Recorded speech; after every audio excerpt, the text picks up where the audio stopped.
আমার জানা আছে যারা বিগত সরকারের কাছ থেকে মানে বিগত 15 বছর সরকার কোনো হসপিটাল প্রাইভেট করেনি, তার আগে যারা সরকার করেছেন বিধানচন্দ্র রায়ের সময় থেকে জ্যোতিবাবুর সময় পর্যন্ত যে জায়গা সরকার দিয়েছে, কেনা জায়গায় কিন্তু এগ্রিমেন্ট নেই, যে জায়গা সরকার দিয়েছে 1 টাকাতে, সেই টাকাতে পরিষ্কার লেখা ছিল যে 15% বেড তারা ফ্রিতে গরিব মানুষকে দেবে, কিন্তু এটা মেনটেন হতো না।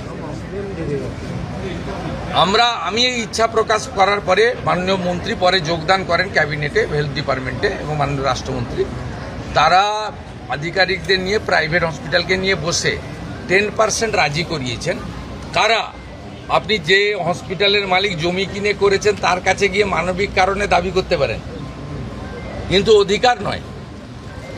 আপনার যাদের সরকারি জমিতে যাদের প্রাইভেট হসপিটাল তৈরি হয়েছে দে আর বাউন্ড। ওরা ইনিশিয়ালি দেখুন 0 ছিল, 15% দেওয়া উচিত, 10% এগ্রি করেছে। It's a good. আস্তে আস্তে মানসিকতা হবে। আর আপনারা নিশ্চিন্ত থাকুন, আদানি গ্রুপ নিউ টাউনে একটি 2000 বেডের ইন্টারন্যাশনাল মানের হসপিটাল তৈরি করছে। ওনাদের সঙ্গে আমার এগ্রিমেন্ট কমপ্লিট হয়ে গেছে। 1000 বেড থাকবে গরিব মানুষের জন্য, আর 1000 বেড ওরা কমার্শিয়ালি ইউজ করবে। এবং আমার বিশ্বাস আমি যেটা কলকাতাতে জোর দিতে বলেছি, তারাতলার ইনসিডেন্টের পরে নিজে চোখে দেখার পরে এখানে ট্রমা দরকার বলতে নেই, কিন্তু বড় ডিজাস্টার হলে গেলে কিন্তু সামলানোর ক্ষমতা সরকারি হসপিটালের নেই। 50-100 জন পর্যন্ত সামলে দিতে পারে, আমি দেখেছি।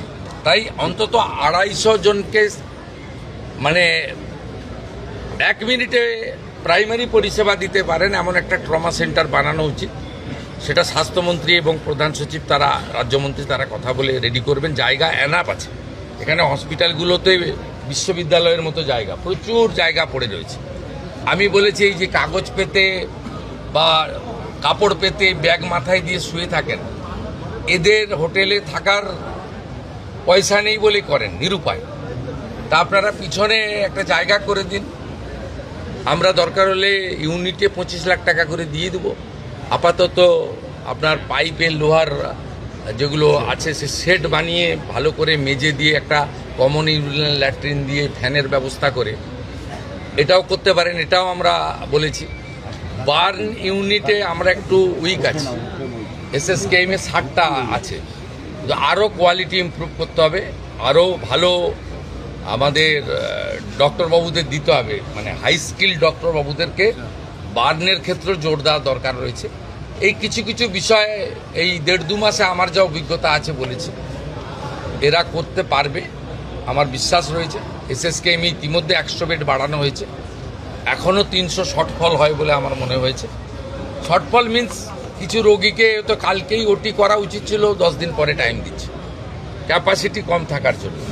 আমরা যদি আরও 200-250 সিট বাড়াতে পারি, 350 ছিল, আমরা আসার পরে 100 বাড়িয়েছি। 250 সিট পুজোর আগেই আরও বাড়ানোর ব্যবস্থা আমরা করছি। আইসিইউতে মাত্র 112 করে আছে, এটাও অন্তত 200 হওয়া উচিত।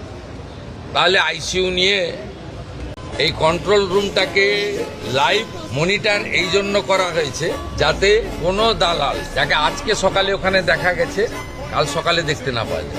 এটা একটা বড় উদ্দেশ্য, কিন্তু ব্রোকারদের হাঁটানো। রুগী কখনো 2 দিন পর পর যাবে না ব্লাড টেস্ট, রুগী কখনো আলট্রাসোনোগ্রাফি করতে পর পর 2 দিন যাবে না, তাহলে চিহ্নিত হয়ে যাবে।